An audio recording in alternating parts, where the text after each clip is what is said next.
Então, agora sim, nós podemos pregar. Como o pastor Paulo abriu, fica com o seu coração tranquilo.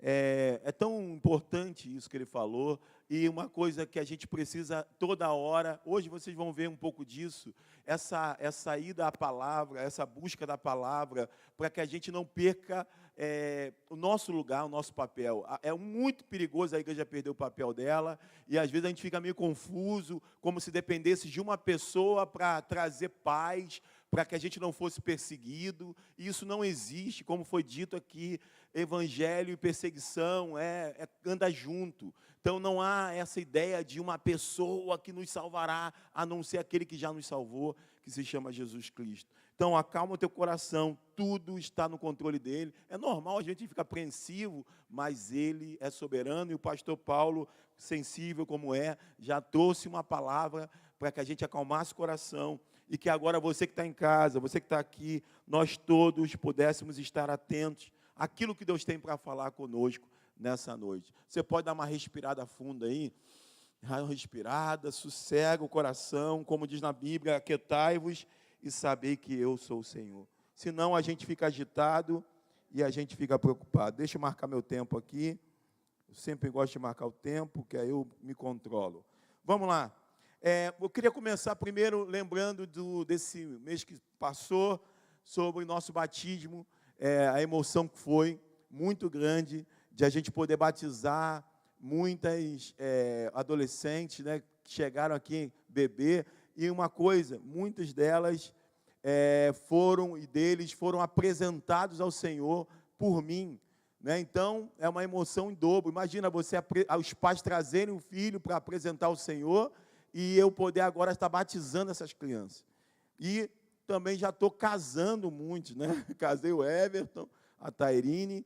Então, olha só, isso tem um lado bom, que é a emoção, o prazer de ver isso, tem um lado ruim, que eu estou ficando velho. Eu já estou casando aqueles que chegaram aqui, né, crianças, novinhos, então já estou ficando velho, não tem jeito. Mas por que eu estou falando isso? A Gigi não está aí hoje não, né? Talvez a Gigi esteja assistindo em casa. Eu queria falar um pouquinho do que aconteceu com a Gigi. Eu estava em casa na sexta-feira, acho que foi dia 16, não foi dia 17 o nosso batismo? Então, dia 16 eu estava em casa, aí eu estava vendo a conversa de Giovana com Mariana. Elas estavam muito ansiosas, e qual era a preocupação da Giovana? Ela não queria ser batizada, ser a primeira. Ela queria estar no meio das outras. Ela não queria ser a primeira. E aí, eu ouvindo elas conversando, aquela aflição dela, eu falei assim, fica tranquila, Giovana, porque pela programação, você não vai ser a primeira. Você vai estar ali, vai ser a quarta, fica tranquila. Aí ela foi, tio, obrigado. E tal. Não, já estava tudo montado aqui, e coincidiu de você não ser a primeira. Mas por que eu estou falando isso? Gente, já pensou como é ruim a gente ser o primeiro? Não sei se você pensa assim, tem gente que é diferente, né? Tem gente que, não, quero logo ir logo, que aí eu já enfrento logo. Eu não sou assim, não. Eu gosto de ir num bolo, nada de... Quer ver uma coisa? Prova de direção. Quem já fez prova de direção aqui? Gente, é doideira. É uma coisa assim, é um nervosismo. Imagina você chegar, depois de meses, pagando caro, né? Aula prática, um trabalheira que você tem que sair do trabalho cedo, né? Sair mais cedo, fazer aula prática. Às vezes você tem que pagar aula extra, porque os instrutores ficam falando, você não está bom não, você vai ficar reprovado, é melhor fazer aula extra. Eles querendo dinheiro, aí você faz aula extra, aí chega o grande dia da prova, que você fica sem dormir. Quando você chega lá, gente, todo um cenário montado, câmera para tudo quanto é lado, tudo montado, você vai com o examinador do teu lado. Quer coisa pior do que isso? Mas eu já dirijo, meu irmão. Aí pior ainda, que você é cheio de mania. Você é cheio de mania, coloca o pé na embreagem, fica segurando a marcha, você vai perder ponto. Então você tem que perder todas as suas manias, ou seja, é terrível. E quando chegar na prova, eu vou ser sincero, quando eu cheguei lá, quem vai ser o primeiro? Eu não quero ser o primeiro coisa nenhuma. Eu fui deixando todo mundo na frente, mas teve um doido lá, eu quero ser o primeiro logo. Eu falei, rapaz, esse cara não é desse mundo, não. Porque ser o primeiro é ir lá e arriscar tudo.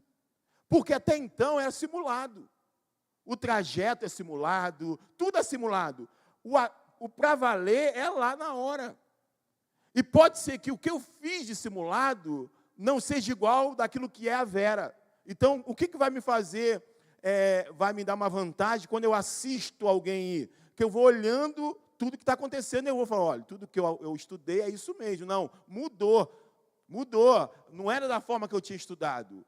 Eu vou ter que mudar aqui minha estratégia. Então, você sendo o segundo, o terceiro, o quarto, você vai assistir a realidade e você vai poder ali pensar, acalmar o teu coração e fazer, executar. Agora, o primeiro não tem esse privilégio. Ele vai ter que encarar de primeiro.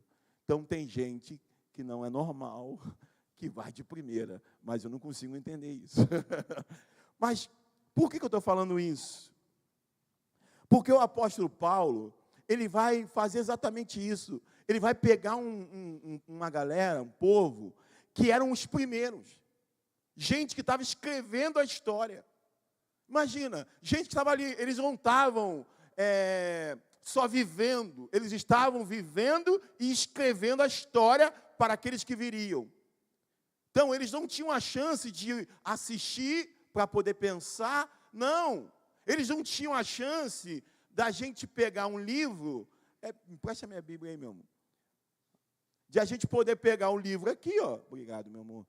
Você pegar o livro aqui, pegar a história do povo hebreu, do povo de Israel, e você sentado no seu escritório, no ar-condicionado, ou você, enquanto lava a sua roupa, você bota no YouTube, lá com Cid Moreira, com aquela voz bonita na Bíblia, ele narrando lá a história lá do Mar Vermelho se abrindo, ele narrando tudo, e você ali na sua casa, depois você toma um banho, você almoça. Não, a gente tem esse privilégio, mas é aqueles que estavam escrevendo a história, tiveram esse privilégio?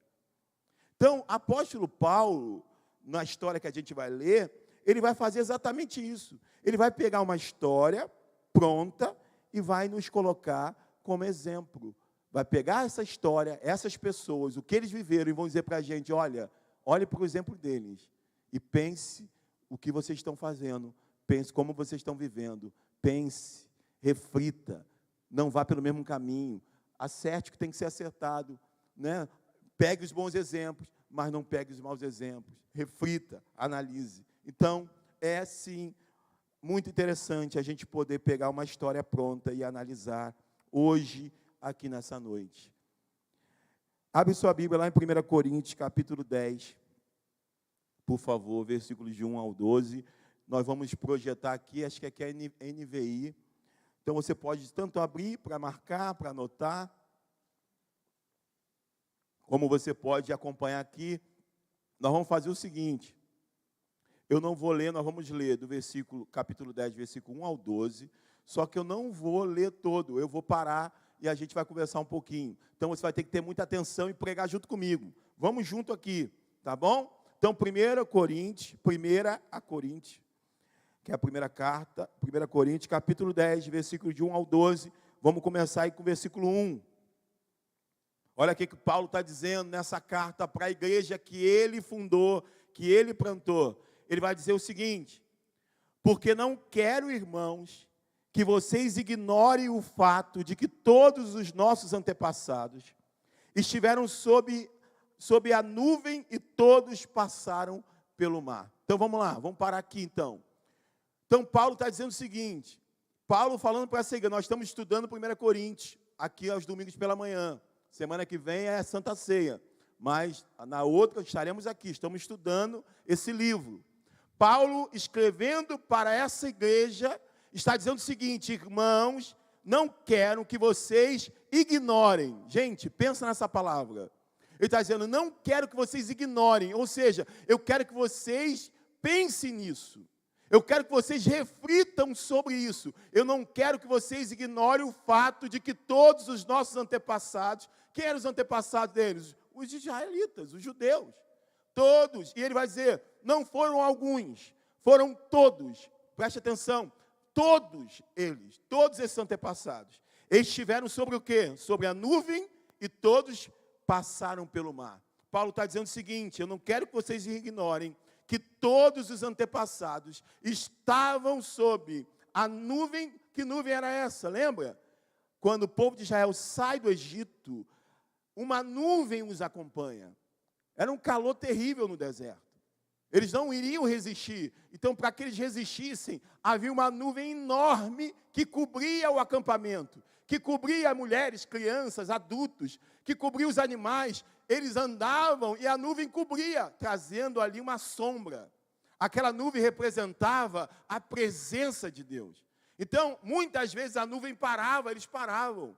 E eles faziam um acampamento ali, daqui a pouco a nuvem começava a se mover, eles se levantavam, porque o Senhor estava os direcionando, estava os guiando, eles não estavam abandonados, eles não estavam órfãos, eles estavam sendo levados por Deus. Então todos os antepassados estavam sobre a nuvem, e todos passaram pelo mar. O que está dizendo? Todos passaram pelo mar vermelho, todos atravessaram o mar vermelho com os pés enxutos. E aí, versículo 2, ele vai dizer, em Moisés, todos eles foram batizados na nuvem e no mar. Agora, olha que coisa interessante. Paulo começa a usar expressões para que os cristãos, ali da igreja de Corinto, começassem a se familiarizar com os antepassados. O que ele começa a usar? A palavra batismo. Ele vai dizer para aquela igreja, olha, os antepassados, todos eles também foram batizados em Moisés, na nuvem e no mar. Ele usa o exemplo da nuvem e do mar para fazer uma analogia com o batismo. Um batismo de Moisés, é claro. Mas é como se ele dissesse, olha, eu quero trazer esse povo antepassado para mais próximo da realidade de vocês. Então, eles também, assim como vocês são batizados em Cristo, os antepassados foram batizados através de Moisés, sob a nuvem, e quando passaram com os pés enxutos sobre o mar vermelho. Então, Paulo começa a usar palavras que nós conhecemos na Nova Aliança como batismo, para dizer assim, olha, há semelhança entre vocês e aquele povo lá de trás, os seus antepassados. E ele continua, versículo 3, todos comeram do mesmo alimento espiritual. Que alimento era esse? Quem lembra? Qual?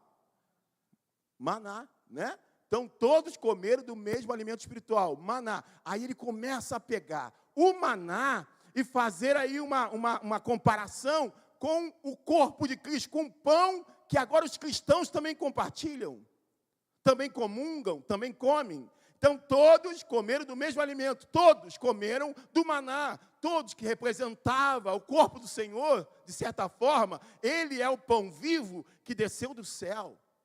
Então, todos comeram do mesmo alimento espiritual. Gente, tudo isso está em não ignorar isso. Tudo isso, Paulo está dizendo, não ignore que eles foram batizados no mar, na nuvem, todos comeram do mesmo alimento espiritual, tudo isso está no não ignore.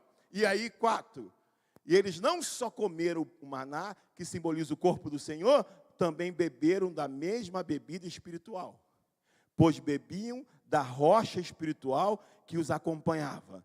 E essa rocha era Cristo. Gente, o que é isso? Ele pega o povo antepassado que está antes de Cristo, e ele agora traz uma revelação interessante. Ele vai dizer que aquelas pessoas também beberam da mesma bebida espiritual, assim como nós bebemos do cálice, que simboliza o sangue do Senhor, aquelas pessoas também beberam.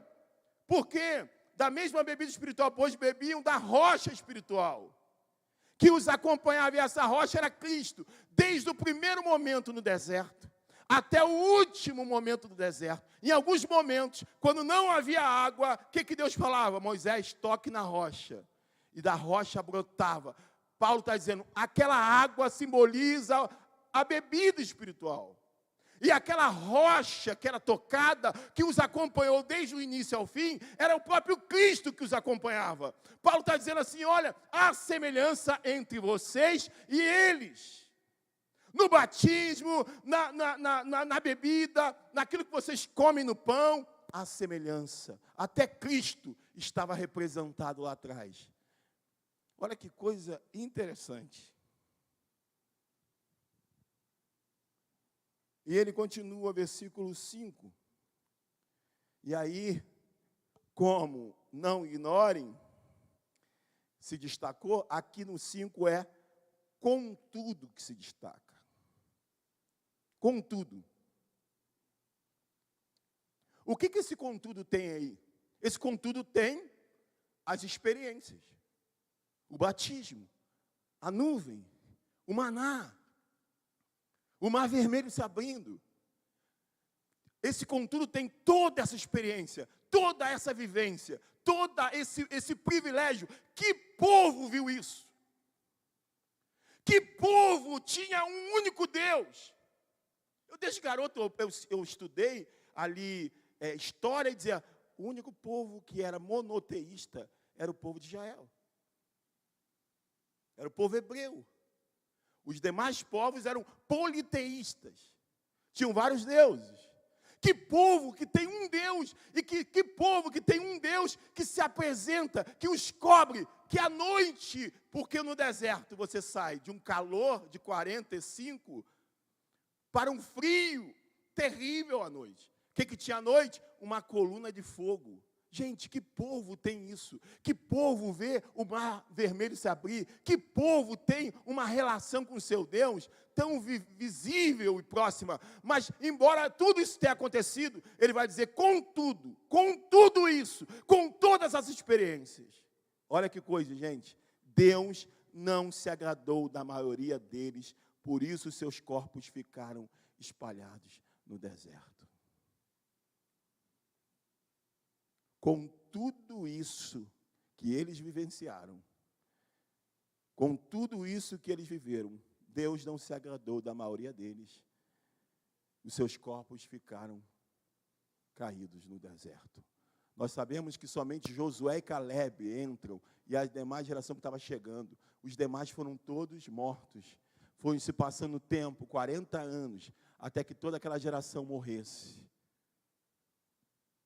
Com todas essas experiências, ainda assim, Deus não se agradou da maioria deles. Versículo 6. E aí vai a base da nossa mensagem, a parte central da nossa mensagem. Olha o que Paulo faz. Essas coisas, irmãos, Paulo está dizendo para eles, ocorreram como exemplos para nós, para que não cobicemos coisas mais como eles fizeram. Não sejam idólatras, como alguns deles foram, conforme está escrito. Aí ele começa a contar episódios lá do deserto.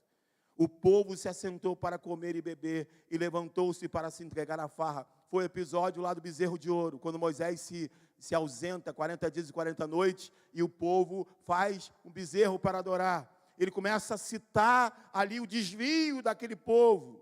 Versículo 8, ele vai dizer também, não pratiquemos imoralidade, como alguns deles fizeram, e num só dia morreram 23 mil.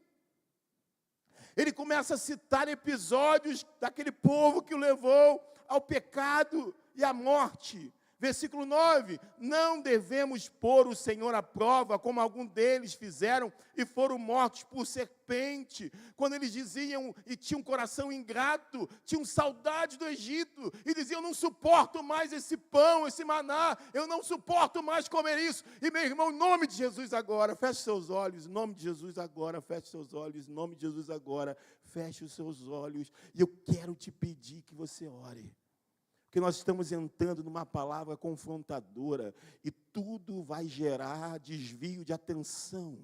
E eu queria pedir agora que você ore pelo teu coração, que você ore pela tua mente, que você ore e diga, Senhor, eu quero viver isso, eu quero viver essa palavra, eu quero entender o que o Senhor quer falar conosco, eu quero, Pai, eu não quero ser o primeiro, eu tenho o privilégio de não ser o primeiro, eu estou lendo a história escrita, eu estou agora vivendo minha história, mas há história escrita para eu consultar, ou seja, eu tenho o privilégio de hoje usar a história do outro como exemplo para mim.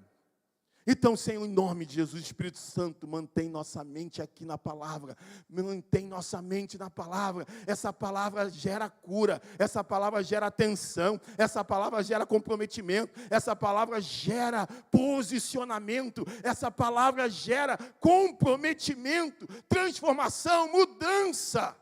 Então, Pai, nos ajuda agora, ajuda a nossa mente, Espírito Santo. Quem está em casa, ajuda a nossa mente a entender a Tua palavra. Não permita distrações, não permita, Senhor, fugas, para que nós possamos agora nos submeter à Tua palavra, Senhor. Acabamos de ouvir que essas pessoas passaram por várias experiências e mesmo assim o Senhor não se agradou da maioria deles. Isso deve gerar temor em nós. Irmãos, olha que coisa interessante. Ele vai dizer, não devemos pôr o Senhor à prova, versículo 9, como alguns deles fizeram e foram mortos por serpentes.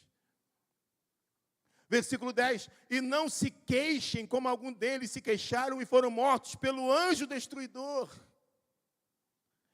Versículo 11, ele repete o que ele falou no versículo 6, que tudo o que aconteceu, aconteceu como exemplo para nós. Olha o que ele diz no versículo 11, essas coisas aconteceram a eles como exemplos e foram escritas como advertência para nós sobre quem tem chegado o fim dos tempos. Paulo está pegando a história que foi escrita e vivida por aquele povo, está pegando aquela história e trazendo para a igreja, dizendo, olha o exemplo deles. Tudo que aconteceu, aconteceu como advertência para nós, sobre quem tem chegado o fim dos tempos. Ele já dizia há 2000 anos atrás, que o fim dos tempos já é chegado. Porque havia essa iminência, e deve haver em nós essa iminência de fim dos tempos. De pressa, de sobriedade, de consciência, de alerta, de vigilância, sabe, de seriedade, de entendimento, de saber o que eu estou fazendo, qual o propósito da minha vida, onde eu estou, quem eu sou, o que Deus quer de mim. Os fins dos tempos chegou sobre cada um de nós, ou seja, nós não podemos nos dar o luxo de viver de qualquer maneira. Tudo o que aconteceu foi para exemplo, para advertência, sobre quem tem chegado o fim dos tempos. Versículo 12, olha que interessante. Assim, Paulo dizendo para aquela igreja, aquele que julga ou que pensa estar firme ou estar de pé, cuide-se para que não caia. Essa igreja que a gente está estudando, ela era uma igreja que ela era prepotente. Ela achava o seguinte, nós temos todos os dons, nós temos isso, nós temos aquilo. Eles já estavam se julgando prontos. E Paulo vai dizer, ei, aquele que pensa que está de pé, cuide para que não caia. Olha lá os antepassados que vivenciaram coisas incríveis. E a maioria deles ficaram prostrados no deserto. Tudo o que aconteceu com eles é para exemplos para nós. Para que a gente, olhando o que aconteceu com eles, a gente reflita e a gente mude e a gente se comprometa. Irmãos, eu estava em casa no outro dia, semana passada, e veio uma frase na minha mente. É uma frase que veio com uma redundância que minha esposa sempre me chama a atenção. Se eu pudesse voltar atrás, o que eu teria feito diferente? Voltar atrás, né? Fica meio estranho. Vamos lá usar outra coisa. Se eu pudesse voltar no tempo, o que eu teria feito diferente? Veio essa frase na minha mente, veio esse texto, e eu comecei a refletir sobre tudo que eu estou falando aqui. Essa frase é muito usada no final de um ciclo. Alguém que está casado e que ficou viúvo. Alguém que está mudando de emprego ou foi mandado embora. Eu trabalhei numa empresa de São Paulo por quase 10 anos. Saí dessa empresa e queria sair para mudar de profissão, para ganhar mais. Uma proposta que eu tinha, eu fiz um curso, me preparei e agora eu estava saindo para outro lugar. Mas olha que interessante, se eu estou saindo da empresa para ir para alguma coisa melhor, eu ia ganhar mais ou menos umas 4 vezes mais do que eu ganhava. Meu salário não dava para pagar nossas contas. Eu recém-casado e tudo, a gente tinha muita dificuldade de pagar as contas. A conta não fechava. E agora eu tinha oportunidade de ganhar mais. Eu lembro quando eu assinei a carteira nessa nova empresa, eu olhei a menina ali botando, porque não foi, era uma proposta tão diferente, irrecusável, que eu nem quis saber quanto que eu ia ganhar. Sabia que era bom. E quando eu só fui saber quando que ia ser meu salário, quando a menina pega a minha carteira e ela escreve de caneta lá o salário. Aí eu lembro que eu olhei assim, eu comecei a me arrepiar todo. Eu nunca tinha visto aquilo. Aí eu liguei para minha esposa depois, falei assim, amor, você não tem noção do quanto que eu vou ganhar. Aí falei para ela, mentira, você está errado, você está enganado. Eu falei, é isso, tal, é isso. Eu falei, meu Deus, porque mudou. Ou seja, mas olha só que interessante, eu estava saindo de uma empresa para uma melhor. Quando o supervisor conversou comigo, ele falou assim, você vai abrir mão desses 10 anos? Rapaz, que isso? Aí quando eu contei para ele qual era a proposta, como que eu ia ser meu salário, depois que eu já sabia, ele falou assim, não, vai embora e depois vê se arruma para mim também. Mas, ainda assim, Amanda, sabe o que veio na minha mente? O que eu podia ter feito diferente naquela empresa? Dá uma bad que fala, né? Dá uma depressão. Dá um negócio estranho quando você fecha um ciclo. Aí, rapaz, o que eu fiz dessa empresa que eu errei, que eu podia ter feito melhor? Estou saindo, mas deu aquele negócio. Será que eu trabalhei bem? Será que eu fui bom empregado? Poxa, aquele lugar, aquele posto que eu trabalhei, poxa, eu não devia ter feito aquilo que eu fiz. Ou aquele outro lá já foi bom. As amizades, tudo. Vem isso. No estaleiro foi a mesma coisa, Júlio. Quando Deus falou comigo dentro do estaleiro, que não era mais para eu estar ali, que eu devia me dedicar na obra. Foi muito antes da crise da área naval, estava dentro do escritório, aí eu tive uma experiência com Deus, chorei copiosamente sozinho. Aí eu saí do meu escritório para procurar um amigo para orar por mim. Quando eu saio do meu escritório, entro, pego a rua do estaleiro ali, perto do DIC, lá do Mauá, eu já achei aquele lugar, um lugar que não era mais o meu lugar. Um lugar que eu estava ali quase 10 anos também, passou a ser um lugar estranho a mim. Eu não estava mais apegado àquilo, eu não estava mais apegado aos benefícios que eu tinha, ao salário que eu tinha, eu não tinha mais nada, eu não tinha apego nenhum. Eu podia sair dali para passar a maior luta financeira, mas eu sabia que passando a luta financeira, eu estaria vivendo aquilo que Deus tem para a minha vida. Então eu perdi toda a vontade de estar ali, mas sim, aí meu amigo orou por mim, até hoje, foi o meu irmão que mandou a oferta para ajudar a gente a pagar as cadeiras, para pagar uma parcela, o Geórgio, um amigão, ele sempre assiste, sempre acompanha. A Geórgio, eu fui lá, Geórgio é muito brincalhão, aí eu fui lá conversar com o brincalhão, mas ele é um homem de Deus. Aí Geórgio, você não sabe da maior, eu já comecei a chorar, aí ele começou a rir, aí ele rindo, pô, Geórgio, você está rindo de mim, Geórgio? Ele, rapaz, Deus vai cuidar de tudo. Ele só fala assim, Deus vai cuidar de tudo. Até hoje, ele manda, Deus cuida de tudo. Deus vai cuidar de você.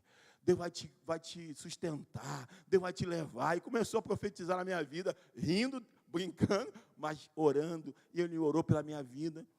Mas ainda assim, quando eu falei com o meu chefe, falei com ele, olha, preciso sair, quero me dedicar. Ele falou, rapaz, tem certeza? Eu tenho certeza.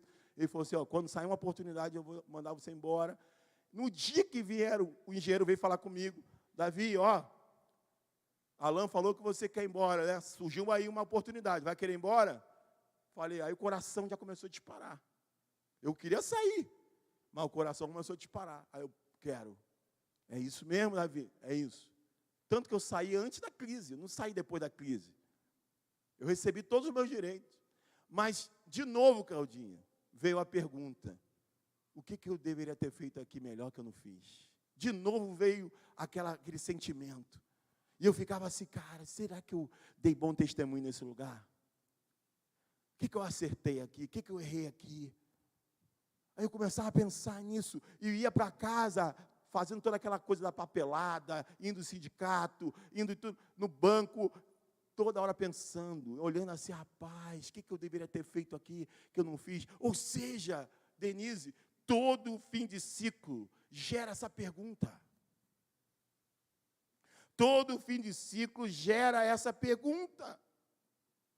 Foi aquela pregação, os 5 maiores arrependimentos antes de morrer. Quem lembra dessa pregação? Tem lá no YouTube.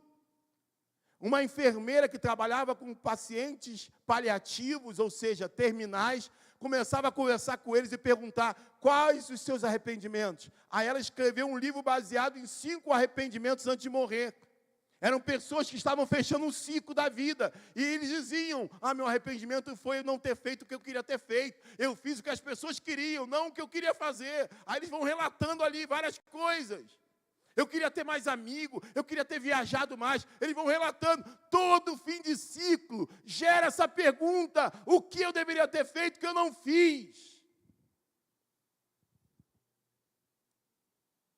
Gente, nós estamos em algum ponto do nosso ciclo.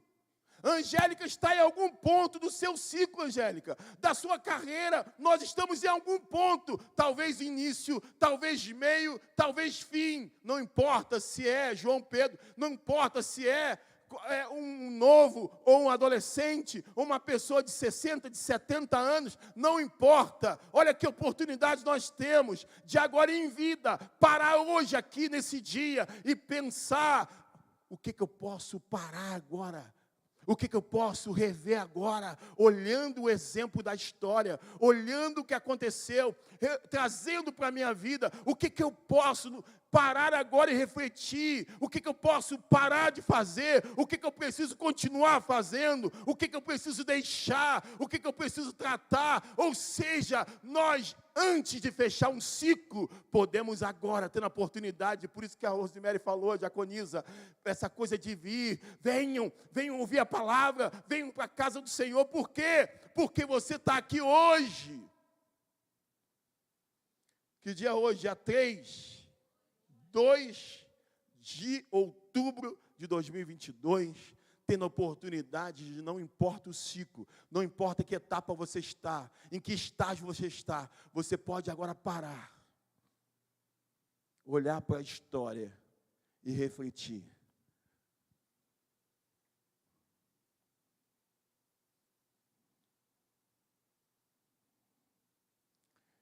Olha uma frase do pastor Hernandes Lopes. Quem não aprende com as lições da história, comete os mesmos erros da história. Gente, nós não estamos estreando. Alguém já estreou. Alguém já foi lá fazer o exame. Em primeiro lugar, a gente está olhando ele fazer. Nós estamos aqui olhando o que fez, o que aconteceu. Quem não aprende com as lições da história, comete os mesmos erros da história. Olha o que ele diz: precisamos fazer da história nossa pedagoga e não nossa coveira. A história não é para nos enterrar, a história é para nos ensinar. Eu lembro quando eu estudei, uma frase que ficou na minha cabeça, Paulinho, quando eu era garoto, sobre história, uma das definições de história, não sei se é definição, só sei que eu escutei quando eu era garoto isso. História é conhecer o passado para bem viver o futuro. O presente e o futuro. Qual o objetivo de estudar a história? Conhecer o passado para bem viver o presente e o futuro. Você conhece para viver melhor. Paulo está pegando um povo e mostrando para o seu povo um exemplo do que não fazer. Agora tem uma coisa. Os pecados da igreja hoje são piores do que daqueles antepassados, porque tudo para eles, esse maná era figura. Na teologia tem algo chamado tipo. O que é tipo? São tipo, cordeiro, é um tipo de Cristo. Maná é um tipo de Cristo. É uma figura, é uma sombra do que viria.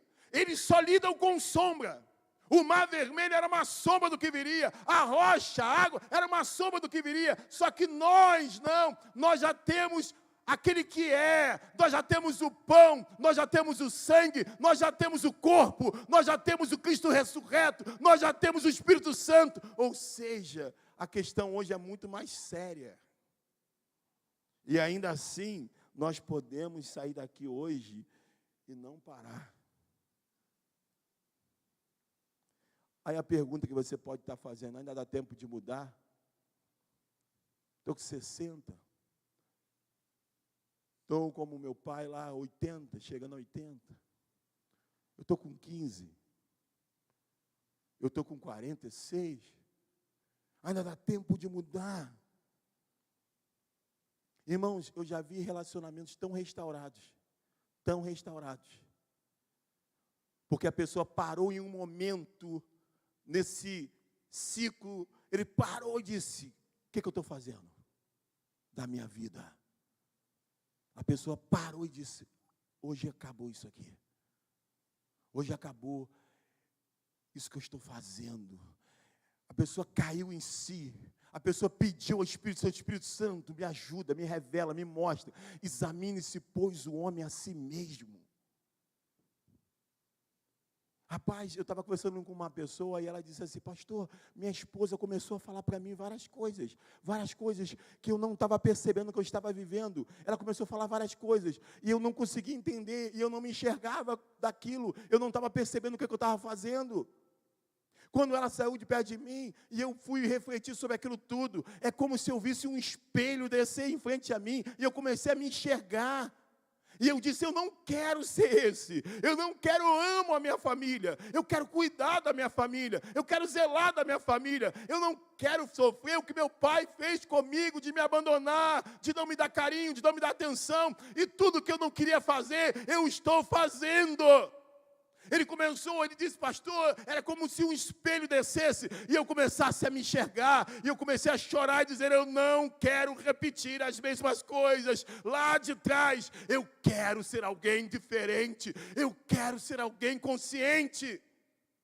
Irmão, se você hoje, aqui nesse dia, parar para refletir e deixar o Espírito Santo pausar o seu ciclo, para que você se enxergue, talvez toda a marca que você já deixou vai ser restaurada de tal maneira que a nova postura vai fazer com que tudo que aconteceu lá, fique lá.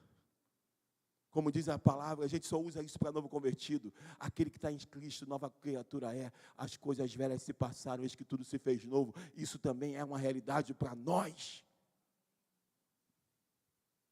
Talvez você esteja cheio de culpa do que aconteceu, do que você fez. Às vezes eu fico assim em casa, eu lembrando de gafes que eu cometi no púlpito. Falas que eu não deveria ter falado. E me dá uma vergonha, gente. Senhor, que ninguém lembre disso. Que a gente vai amadurecendo. Mas são só coisas que... Mas tem muitas pessoas que quando lembram, se culpam. Se travam. Ele disse: pastor, eu estava travado, eu estava paralisado, eu não estava querendo avançar. Quando minha esposa me confrontou, eu pude me enxergar. E eu disse: eu não quero ficar travado, eu não quero ficar paralisado. Eu quero cuidar da minha família, eu quero amar minha família, eu amo a minha família. Eu amo esse texto, já li ele algumas vezes, Milena. João 9, versículo 8 e 9. Eu amo esse texto, já falei aqui com vocês sobre ele. Mas era aquele cego que os discípulos olharam para ele e disseram assim: por que ele é cego? Porque ele pecou a sua mãe e o seu pai. Era uma ideia dos judeus, de karma, peso vindo da outra vida, uma loucura, ou culpa, pecado, tudo que poderia causar uma enfermidade, eles viam dessa forma. E aí o Senhor falou: nem ele pecou, nem seus pais. Mas ele nasceu assim para que a glória do Senhor se manifeste na vida dele. O que Jesus fez? Quem lembra? Ele cuspiu no barro, fez lodo, colocou no olho dele, mandou ele se lavar no tanque de Siloé. Quando ele foi se lavar, ele voltou vendo.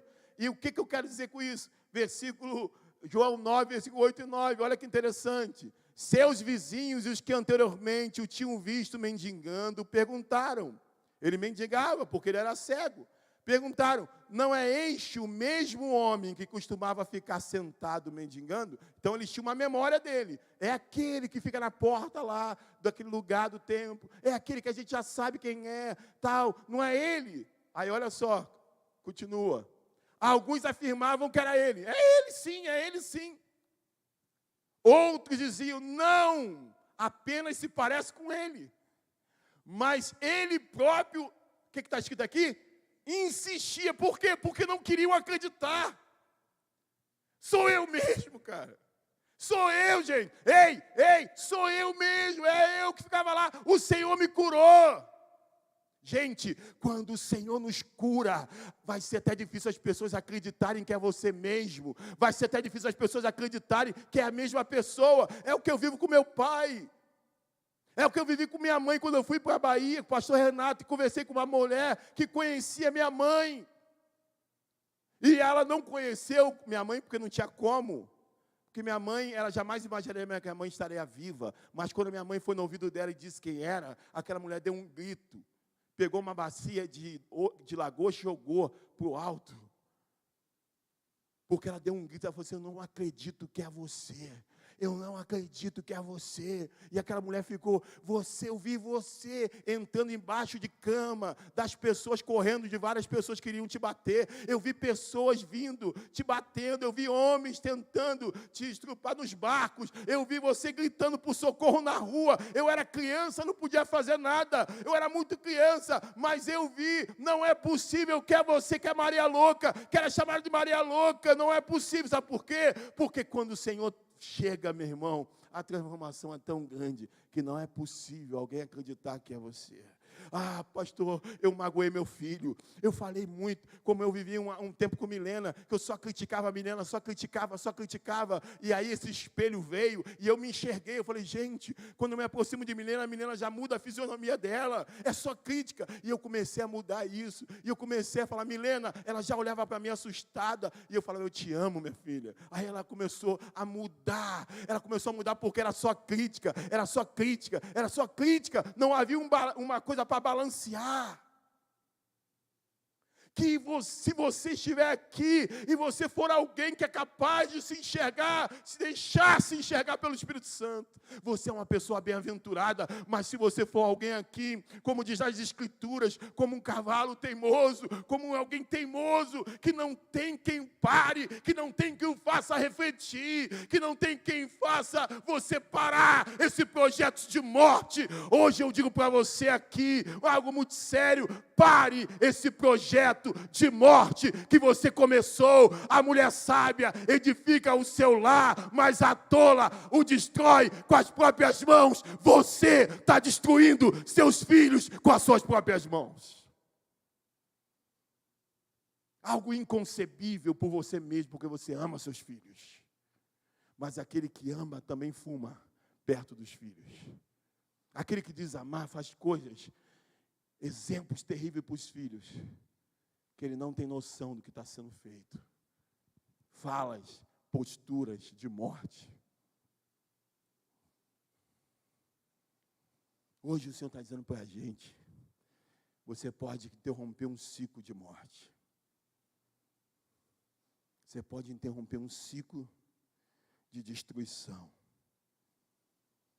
Paulo estava no dia que Estevão foi apedrejado. As roupas de Estevão foi colocada aos pés do apóstolo Paulo. Antes de ser o apóstolo Paulo. Ele não teve um nome mudado, tá? Não comete essa gafe. Paulo não mudou o nome porque se converteu de Saulo para Paulo, nada. Ele tinha 2 nomes mesmo, um nome lá de judeu, outro nome de grego, mas não tem nada a ver. Mas uma coisa é certa, antes Paulo era perseguidor. E no dia que mataram Estevão, apedrejado, as roupas de Estevão foram colocadas aos pés de Paulo. Paulo testemunhou, Paulo viu. Paulo mesmo diz que ele não era digno de ser chamado apóstolo, porque ele perseguiu a igreja do Senhor. Mas eu quero te fazer uma pergunta. Apóstolo Paulo é conhecido pela perseguição ou por ele ter sido perseguido? Sabe, tudo que você cometeu de erro, tudo que você fez, falou, pode ser interrompido hoje de tal forma que irão te conhecer, não pelo teu passado, mas pelo teu presente e pelo teu futuro. Porque o nosso Deus é especialista a mudar a história. Mas nós temos que nos levantar hoje e dizer, eu quero ser um marido melhor. Eu quero ser uma esposa melhor. Eu estou vendo a história. E a história está ali como exemplo para mim. Para que eu reflita e eu não repita as mesmas coisas. E seja caído no deserto.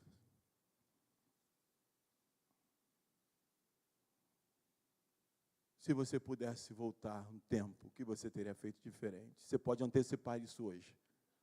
Você pode chegar hoje aqui e fazer essa pergunta.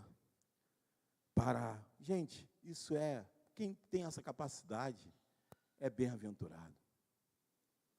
Você parar assim, falar assim, que eu tenho feito? Quem sou eu? O que eu tenho feito de uma forma tão natural e é tão absurdo? Já viu isso? Às vezes você faz coisas de forma tão natural, mas é algo tão feio, tão absurdo, que se alguém vê, se choca. E você já não faz, não percebe, porque você perdeu a sensibilidade. É o cara que me apresentou a filha, dizendo, pastor, meu vizinho à época, pastor, olha minha filha, veio passar o final de semana comigo, e me apresentou a filha, menina linda. Olha, pastor, ela veio passar o final de semana comigo. Só que ele pegava a menina pela cabeça e o cigarro estava na mão dele. Aquela fumaça estava em volta da menina.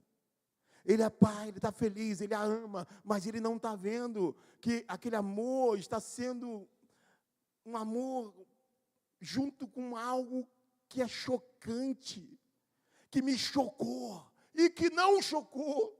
E eu pensei, se por um momento a gente pudesse ter uma dose de consciência, se por um momento, Claudinha, nós pudéssemos ter uma dose de consciência, e enxergar os absurdos que fazemos de forma natural, e já não nos damos conta que seja absurdo, acho que nós iríamos nos envergonhar, e a gente ia dizer, Senhor, tem misericórdia de mim. Hoje é dia da gente parar. Hoje é dia da gente se enxergar, pedir ao Espírito Santo, eu quero olhar esses exemplos da história, para que eu faça uma história nova. Isso é um privilégio de poucos. Todos passaram, todos vivenciaram, todos passaram pelo mar, todos estavam sobre a nuvem, todos viveram tudo aquilo, mas poucos foram aprovados. Hoje, que você seja encontrado entre os poucos que vão parar e vão dizer, eu quero sair daqui diferente. Eu quero sair daqui desafiado, pastor. Eu quero pegar a história e fazer dessa história a minha pedagoga. Eu não quero repetir os mesmos erros. Talvez você não precise nem aos antepassados, você vai na tua família mesmo. E você não precisa repetir. Você pode quebrar isso hoje. Eu queria te chamar para ficar de pé. Queria orar por você, por mim também.